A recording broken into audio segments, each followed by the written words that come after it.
this party started!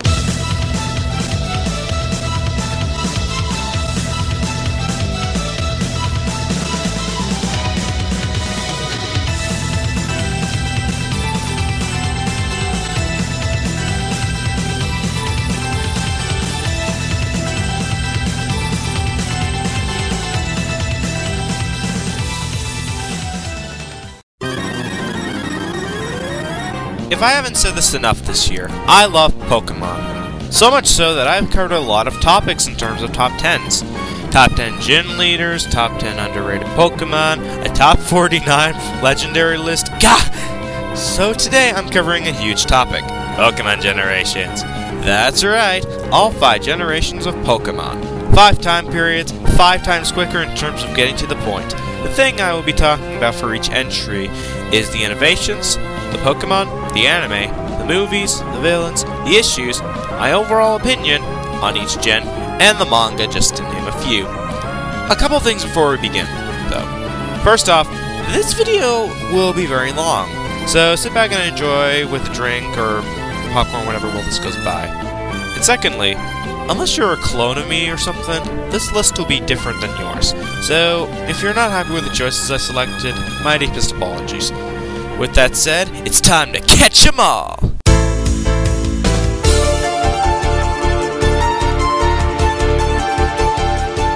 Before I begin, I gotta make a couple trips. Hey DG. Oh hey Chief, what's up? I know this is awkward, but can I borrow your MK2? Sure, what's the situation this time? Pokemon gens. Oh, this is serious, isn't it? Oh yeah.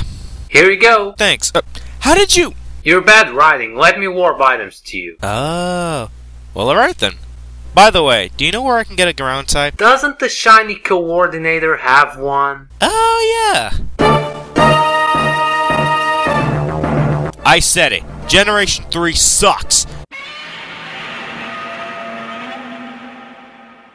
Hear me out though before you send hate comments. I have a lot to say on this generation. Some people view this generation as one of the most underrated generations in Pokemon, and you might accuse me of being a blind hater for hating on this generation a lot. Think of me as you will, but I have many issues for this game that put it above Generation 1 in terms of hate. I'm warning you all right now, I'm showing no mercy in this. You have been alerted.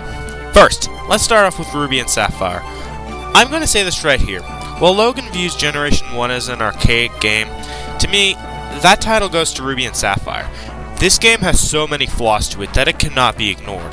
Lack of strategy, horrible new mechanics introduced, no new innovation, and unspeakably horrible game decisions cripple this game from start to finish. I also forgot to mention this. Ruby and Sapphire contain their own form of missing number in the form of 2 question marks in the event of cheating. Game Freak could have easily froze the game instead of doing a missing no style glitch. Short answer, these games are crap compared to games before and after this generation. The gameplay hasn't changed since the previous generation, as all you are going to do is go to towns, beat gym leaders, fight the villains, and then beat the Elite Four. That's it! This is the 3rd generation game, and they didn't do anything new with this concept. And I know some people are going to say that this is because the game is a reset on the entire franchise. And to that I say, bullshit! If the game is a reset, then could someone explain to me how I can find previous generation Pokemon in the grass if this is a reset? There shouldn't be any old Pokemon in here. Also, this game has continuity to previous generations, such as with Brawly training Bruno. Real reset there. Also, the abilities introduced to give the Pokemon personality didn't have much of a use until later generations. The only good abilities I found in this were Intimidate, Q-Charm, and Static. The rest were either useless or unusable. The Pokemon contests were also crap. The fact that all you can do was give them Pokeblocks and TMs, which, by the way, were based on luck unless you tried them continuously over and over again. There was no customization you could use for this. Oh, and before you say, you don't know what you're talking about, I beat almost every contest in this game. And guess what? It still sucks. Now, before you say, it's optional, you have no right to bitch about it. Guess what? Just because it's optional gives it no excuse, none, for it being shit. And speaking of customization, guess what you'll be seeing 80% of your journey? Water Pokemon! This region was the dumbest design I've ever seen. all water throughout the whole region, except a couple towns, and even then, it has some of the most irritating characters and bosses I've ever seen. So this is what Pokemon would look like if it was like Final Fantasy X. Also, the fact that the main character and Norman are bland as shit, including your rival, doesn't help the game one bit. Another thing that pisses me off is how rushed the game is. So many areas that were designed to do absolutely nothing in the final product, Pokemon removed for no reason, you barely use the double battle mechanic throughout the game, legendaries you couldn't catch, basically had Nintendo pulling a Capcom on us, and it pissed me off so much. This gen also introduced one of the dumbest ideas for content locking, and the biggest example of NintendoCountdown being the e-reader. Oh my god, this accessory was freaking worthless. I've talked so much about this piece of shit that I refuse to give it any more attention. Essentially, yeah, it locks out content and you have to buy cards in order to unlock it. Freaking stupid. And I know some people are gonna say Gen 2 did this with the Celebi event. Two things. One, that was only in Japan. And two, you could get it at a Nintendo event. You didn't have to use a stupid card to buy it, which was worthless anyway. But I've already mentioned that back on the features list. Moving on. Ruby and Sapphire had 3 years in development. There was no excuse to rush this product out. And before you say Emerald fixed this, well, it may have fixed this. I've never played that game. Plus, if it was fixed, then that further proves my point on Ruby and Sapphire being crap. But wait, there's more! This game also has an issue with its battery life. It may just be me, but I hated how berries were used in this game, because once the battery life died, you were screwed if you wanted berries, because once it was dead, no clock events work. What was wrong with the original way? Christ! Oh my god.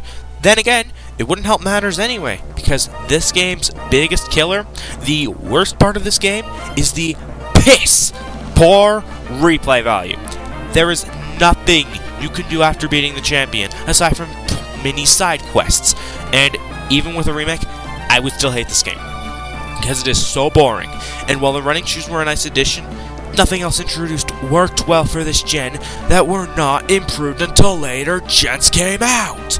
And speaking of remakes, let me talk about the remakes of Red and Blue. I'm gonna say it right here. Same problems from Ruby and Sapphire, but in the Hoenn region. And, well, yes, it adds in the Sevi Islands, and adds in a few new things. It's not that much of a difference. I also didn't like the anime either. Except May. She was funny. Everything else for the anime was rehashed, unfunny, and repetitive. And now some may say that the previous one was like this too, but at least that generation introduced something that made me want to keep watching. Advanced bored the living shit out of me. Spin-off games were not that much better. Oh boy. Pokemon Box is just a box system from the handheld games put onto a retail disc. Hey, here's a better idea. Why not take a minigame and put that onto a retail disc? Oh, wait! The first Mystery Dungeon was also very boring to me, having a formulaic plot and adding nothing new to the game that the sequel didn't improve on. And Pokemon Contest? Please give me a second. And Coliseum is a decent attempt at taking the handheld games and putting them into 3D.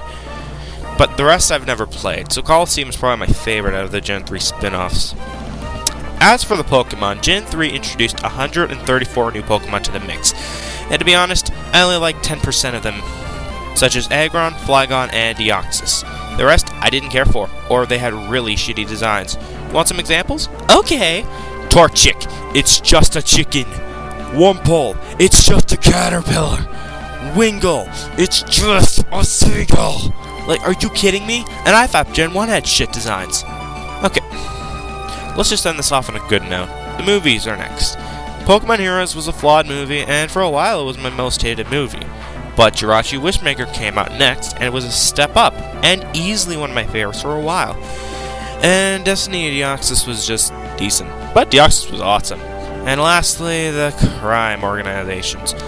Sorry folks, I only read the Fire Red, Leaf Green manga, and a bit of the Emerald manga. I never read Ruby and Sapphire. Team Agma is one of my favorite teams. Unlike other teams that either want to rule the world or destroy it, Team Agma and Aqua's goals are to raise the sea or the continents through the use of Kyogre and Groudon. I still like Magma's plan because I hate the freaking water! Too close. Generation 3 may be labeled as underrated by some fans, I list these games as complete trash. Sorry guys, this is my opinion. Now if you excuse me, I'm gonna go check on my Swamper because Ben's probably gonna be really frickin' pissed. I don't care. I hate Gen 3! Number 4, please.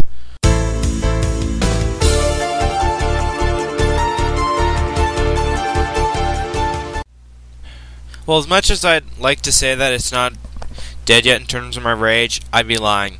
This time, I don't have as much rage over this gen as compared to number 5. But it's time for a plot twist. Generation 1. Generation 1 is not a good generation. Far from it. But it's not as bad as Gen 3 in my eyes. This generation started the whole trend of Pokemon with its unique formula, and it's still being used to this day. Pokemon Red, Blue, and Green were labeled by some fans as the worst games out there, and to be honest, the worst part about this game is the gameplay itself. There is nothing to do to make a strategy to make your team unique. It's the same team every time. Plus, there wasn't anything you could do to adjust your team's stats, except for the vitamins, which I swear are endorsed by Eugene Krabs. Plus, why were the special stats combined into one? I understand this is an 8-bit game, and there isn't that much space on the cartridge, and I understand this game had a lot of issues getting resources and getting released, but this doesn't excuse these faults, and like Gen 3, this game has a ton of glitches to it, Missing No and Glitch City, for an example.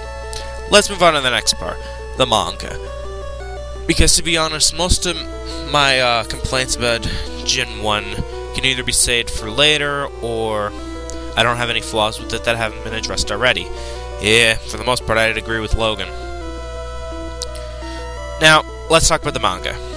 My honest opinion on the red, green, and yellow manga was that it was a very good read, and it had a lot of funny moments to it, and a few twists and turns that'll leave your head spinning. And the same goes for the yellow chapter. Now into the Pokemon. Sadly, this game has a few Pokemon that were likable or interesting, but only a few. Cryby and Ekans, anyone? However, there are some Pokemon I like, such as Blastoise, Hitmonlee, Persian, and Lapras. With some of these Pokemon's biggest issues is the Pokemon Psychic type, due to how broken they are. Only being resistant to Bug in this gen, Jesus Christ, did the Sonic Recolor fanbase design these or something? Wow, I'm really running out of ideas for this. And the fact that they were cheap as hell didn't help matters either. Now, with all that out of the way, let's get positive. The spin-offs are next, and aside from the trading card game and the pinball game, I enjoyed every spin-off released, especially Puzzle Leagues. So intriguing. As for the region of Kanto, this region I actually really like. While there are a couple towns I don't like, I love the balance in terms of where you can go in the region. You go to a town of dead Pokemon, a town based in a volcano area. I love returning to this region in every game I play that has the ability to return to this, like the remix of Heart Gold Soul Silver, but more on that later. Now, as for the movies, or in this case, movie and a musical.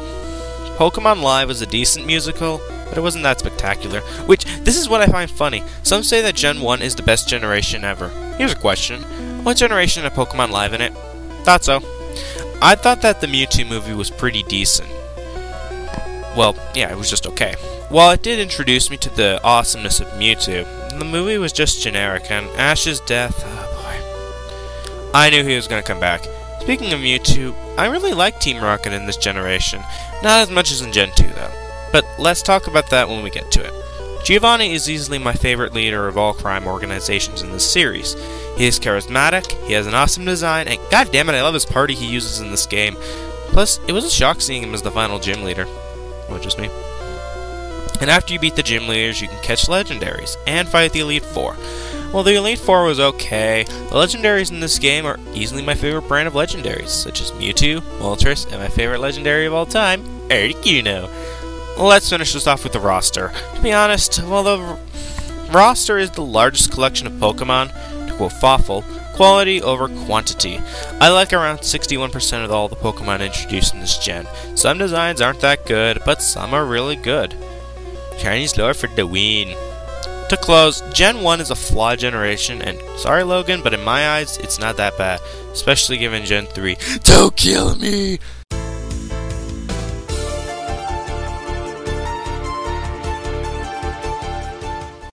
Now that the two shit gens are out of the way, it's time to chill out and talk about good gens.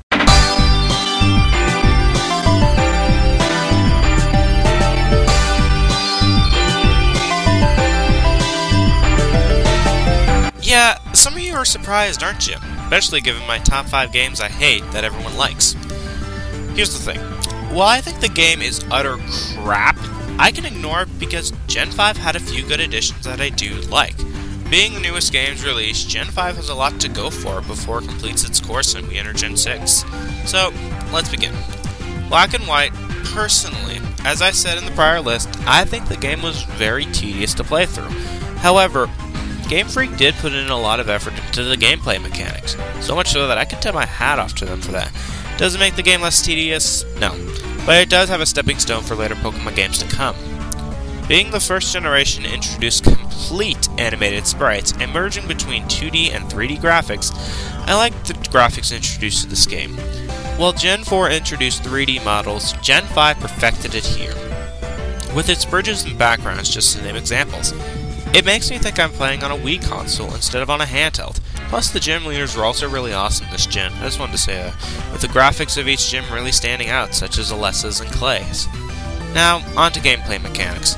As said previously, Gen 5 introduced so many new mechanics in this gen, and I love it! First, triple and rotation battles. Triple battles are essentially double battles, but with an extra Pokemon slot.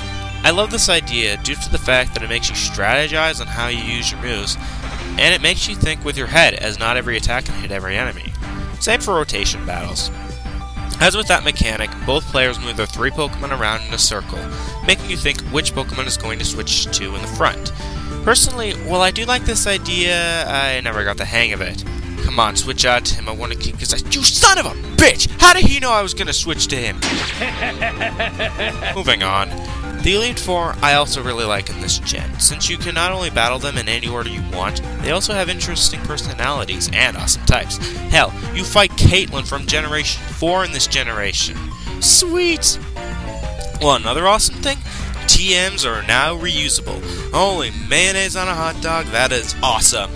Personally, though, I didn't care too much for the story, so let's talk about Black 2 and White 2 briefly. I stated this before, and I will say it again. Same stuff as Black and White 1, but with a different story. Woo. If you're a fan of Black 1 and expect rehashed gameplay, pick it up. Sadly, I didn't, but what can you do? I found it to be rehashed gameplay, and yeah, I can understand some people like this game, and that's fine, but I just still didn't like it. Speaking of brief, I didn't read the manga in full yet, so sorry guys. Now, on to the spin-off games. This one's gonna be really short. I only played Conquest, and I just thought it was okay. Sorry, I don't know the 3DS, guys. Now, before I talk about the anime and movies, let's talk about Team Plasma. Okay, personally, I didn't care that much for Team Plasma. I felt like they were generic, and I knew they wanted to take care of the world, or take over it, sorry. Because their liberation plan seems too complex for a kid's game. However, N is easily one of my favorite anti-heroes in the game. He has so much development in this game, it's insane. He catches a legendary! Speaking of N, it was really sad to see him go at the end of the first game, mainly because of the song that plays. Alright, the music! Personally, I love the music in this game. I have so many songs on my iPod from it, and I can list them as some of my favorite Pokemon songs out there.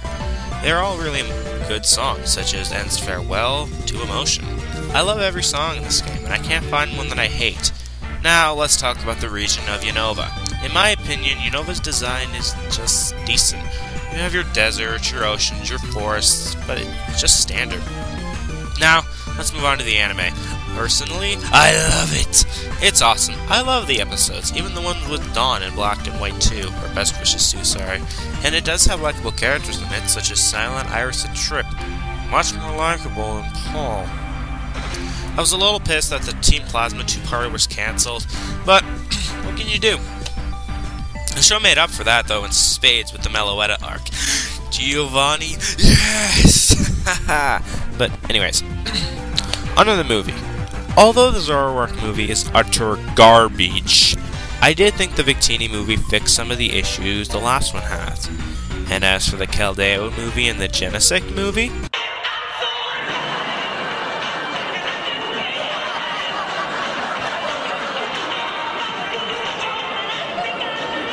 before I get too excited though, let me finish with the Pokemon roster. This is currently the largest roster to date with 156 Pokemon.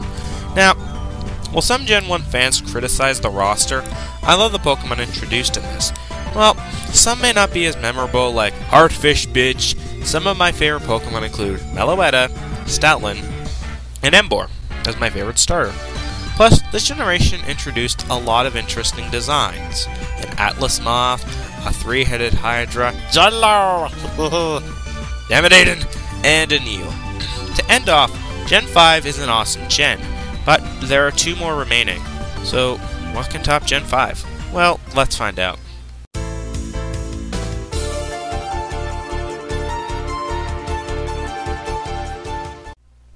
Sorry, Fawful.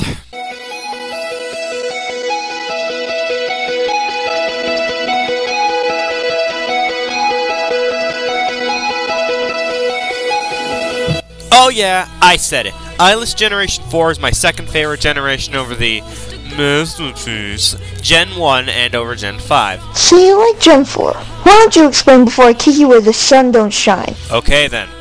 To start, while Gen 4 didn't innovate that much in terms of gameplay mechanics, it fixed on old mechanics and introduced the physical special split, cutting the generic strategies in half and adding in more variety to the game. Thank you! Though the contests weren't that great, they added in more variety for you to do besides eat Pokeblocks. Plus, remember the abilities I criticized in the Gen 3 segment? This gen fixed it.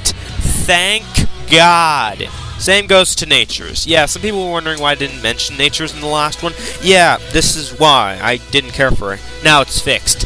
Another thing I liked about the gameplay mechanics is the global trade station. Thank you, Nintendo, for adding in Wi-Fi to this series. With this feature now, you can get any kind of Pokemon you cannot access in the grass, as well as adding in playable games for your friends across the world. Excellent!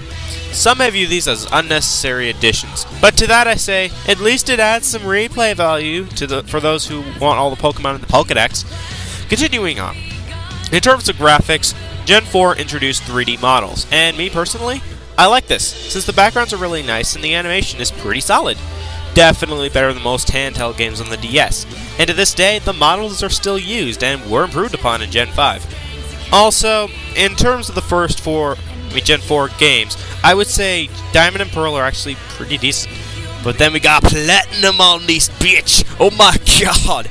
I love this game. It gives so much more to do, adds in new forms, changes up some gym designs, fixes up the story, pimped up the graphics, and many, many more. Also, thank you for adding in the Battle Frontier. It was such a breath of fresh air as opposed to the Battle Tower just being there. Plus, with the different types of matches, this Frontier has more replay value than the Emerald version in the Battle Tower. Hell, Pokemon Platinum was the game that made me want to get the DS Lite. I am not even kidding, I love this game. But, continuing on, let's move on to the remakes. Like Gen 3, Gen 4 saw its remakes of Generation 2. Let's talk about them. Heart Gold and Soul Silver. Oh yes, this was awesome! Adding in the gameplay of Gold and Silver, giving it the Gen 4 treatment, and giving it awesome sauce makes these remakes even better than the original. And it sure is better than the last remakes on the handhelds. And to this day, I still play the shit out of Soul Silver. It is so much replay value, it'll make your head spin. Plus, this generation perfected Gym Leader rematches to a T. While Diamond, Pearl, and Platinum are based on random numbers for who you rematch in the game, and it's only in one area, Soul Silver basically uses the Pokegear option to call on gym leaders and challenge them over and over again on their day for rematches. It's a pain to get their numbers, but once you get them, they're worth it. Plus, the music is also my second favorite soundtrack of all the Pokemon games. But now, I think that covers main series installments, for the most part. Now onto the spin-offs. Gen 4 had a lot of spin-offs to them. Pokemon Battle Revolution, Pokepark Wii, Mystery Dungeon 2, the 2 Ranger games, Pokemon Ranch, and Pokemon Rumble. Pokemon Battle Revolution is a really awesome game, and to this day, I don't understand the hate for this game. It was a really good game with a really good online connection. Much better than Brawls! Pokepark Wii is also a really good game, and the minigames are superb. Mystery Dungeon 2 surpassed my expectations and did a really good job in its storytelling, giving me more reasons to never play the first Mystery Dungeon game ever again. Now, as for the Ranger games, the only one I played was Shadows of Almia, and yeah, but damn, this was a fun game to play, especially with the mechanics used and the storyline. Pokemon Ranch is pretty lame, and I wish the game was a free download instead of paying 1,000 Wii points. And you wonder why you're losing your audience, Nintendo? As for Pokemon Rumble, this game is just decent. To me, it just seems like a generic fighting game. Now into the region and team. Personally, I think Sinnoh was designed really well, but it does seem to be pretty linear, as the game always puts you onto the right path. Does it make the region shit? Hell no. But it's a problem nonetheless. However, the region itself does have some really good locations. From Mount Coronet to the Distortion World to the Snow Point Temple, I love every location in this game, and I can't really find any that sucks. And for Team Galactic, I gotta say, well, their plan is really good, and I do like the leader and the commanders. I feel that their way of reaching their goal is pretty boring.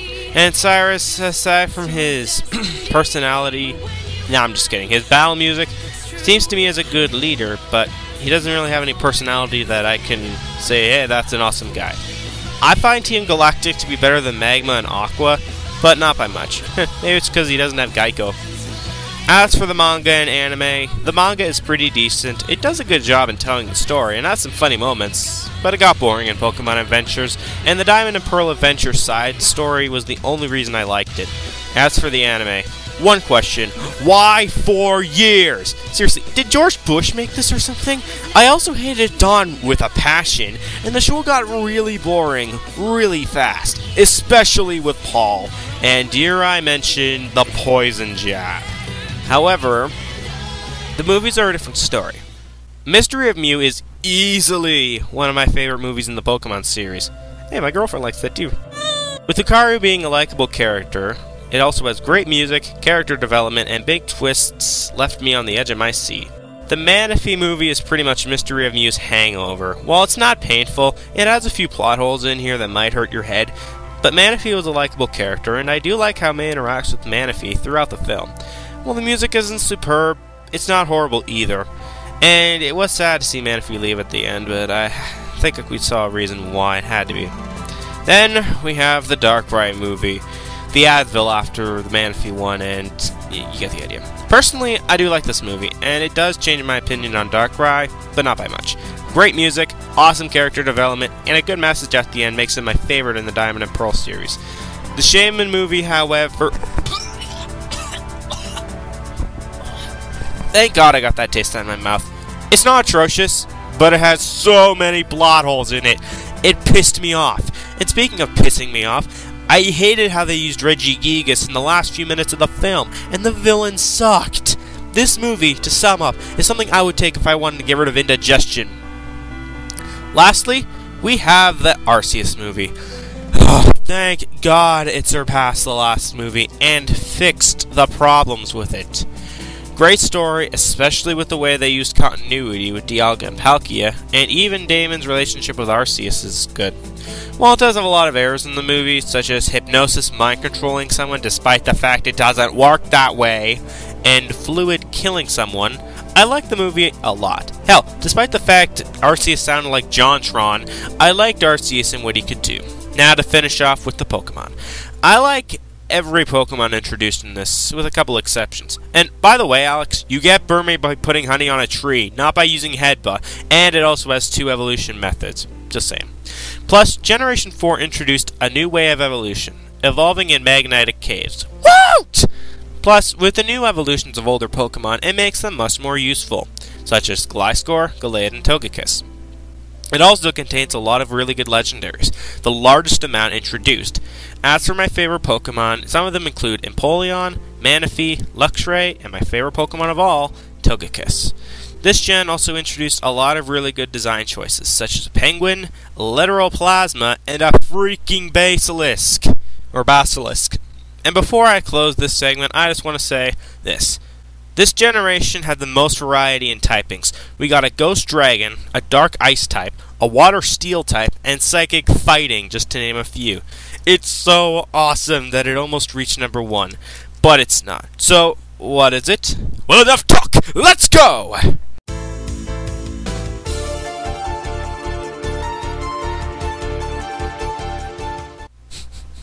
Oh yeah, I went there.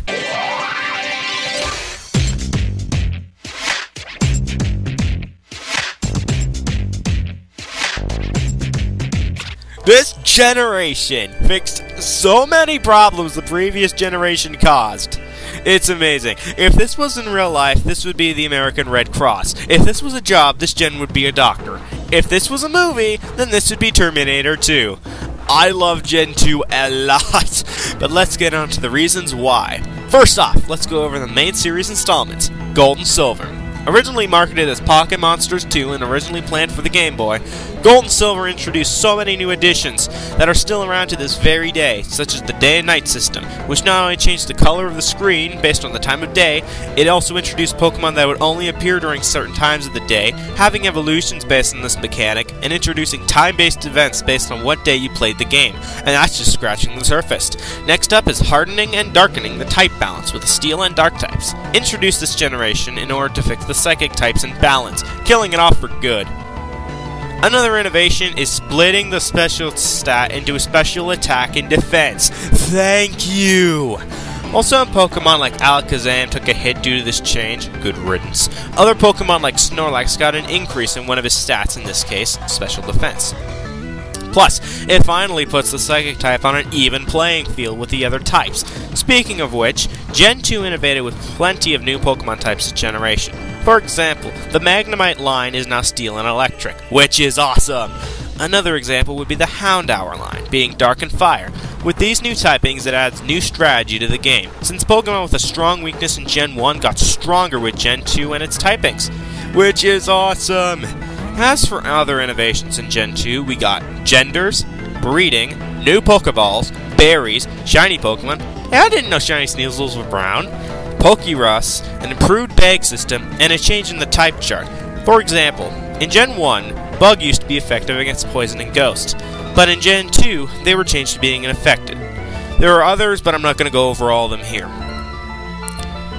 However, these changes are minor when compared to how many awesome additions this gen brought in. The music, while not my favorite, is really good. I can barely find any songs that I hate. I would talk about Crystal, but I never played it. But, yeah, I do know that it introduced Chris, aka Crystal, and the concept of female protagonists, and animated sprites. But these games are what makes Gen 2 so awesome. The mechanics are better this time around, the Pokemon are really good, the music is decent, and you can go to Kanto in this, but more on that later. Now, onto the spin-offs. Sadly, there are only 2 spin-offs, Puzzle Challenge and Stadium 2. I've only played Pokemon Stadium 2 for a bit, but it was enjoyable, excluding that shitty academy. It was so much better than the first one. Now, onto the region. Johto is easily my favorite region out of all the Pokemon gens. Memorable locations, awesome landmarks, and the geography makes it look like its own country, with mountains, lakes, oceans, and caves. Some memorable locations I can find are Azalea Town, Mount Silver, and the Lake of Rage. Another awesome thing about this gen is the ability to enter Kanto after beating the Elite Four. Although the region mapping in Kanto isn't as great as Johto, it still is great in this generation. Not that much has changed in the 3 years since Gen 1, and you can rematch gym leaders. Bitchin'! I wish that further generations, excluding remakes, would include the ability to visit previous regions from earlier generations. But yes, I know that some gens take place at the same time as Gen 1 and 2, but what I'm saying is, in Gen 5, I would like the ability to visit Sinnoh after beating the game, since because of this addition, it adds in a ton more replay value. So that takes care of the region. Now onto the crime organization, Team Rocket. Team Rocket I like more in this generation than in Generation 1. They do more stuff that helps in completing their goal, and than what they did with Giovanni. While their plan is ultimately to get back Giovanni, I love how they do it, cause I never saw it coming. And if you count the Celebi event in Heart Gold Soul Silver, then Gio was listening to the radio and was about to leave his hiding spot. And the elites this time around were more fleshed out and given more character development. And they also have a new theme song.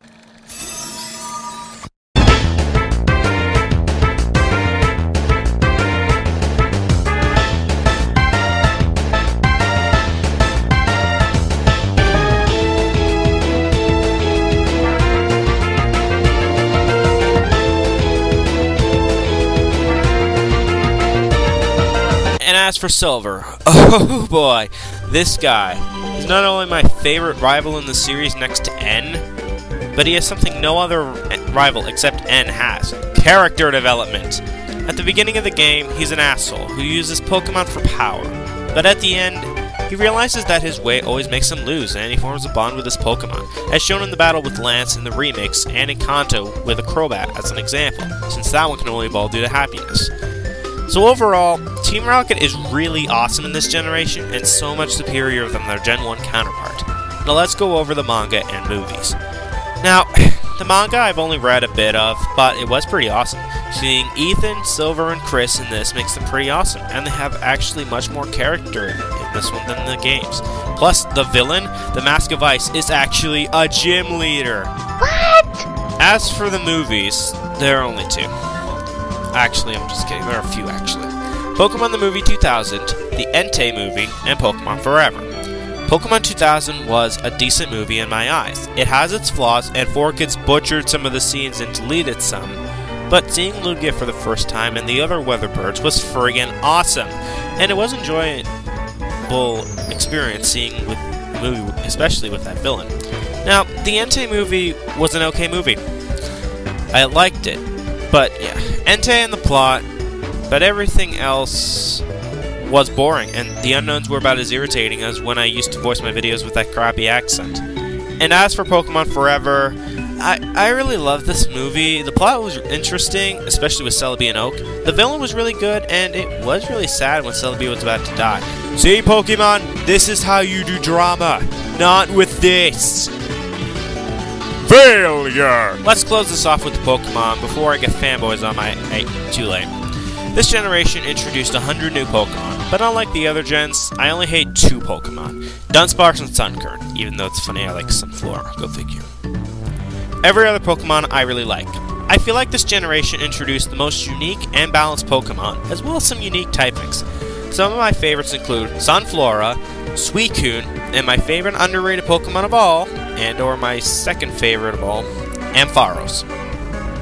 Some people may say that it sucks they added in evolution Pokemon from older gens. I say that that's bullshit. It fixes the problems with some Pokemon from Gen 1, and it makes them better actually, such as Blissey and Crobat.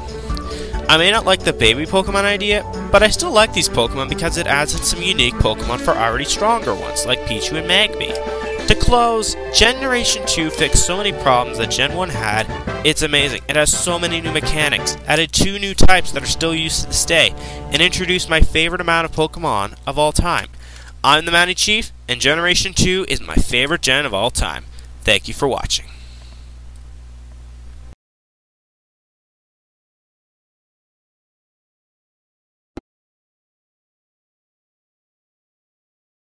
This place looks so familiar.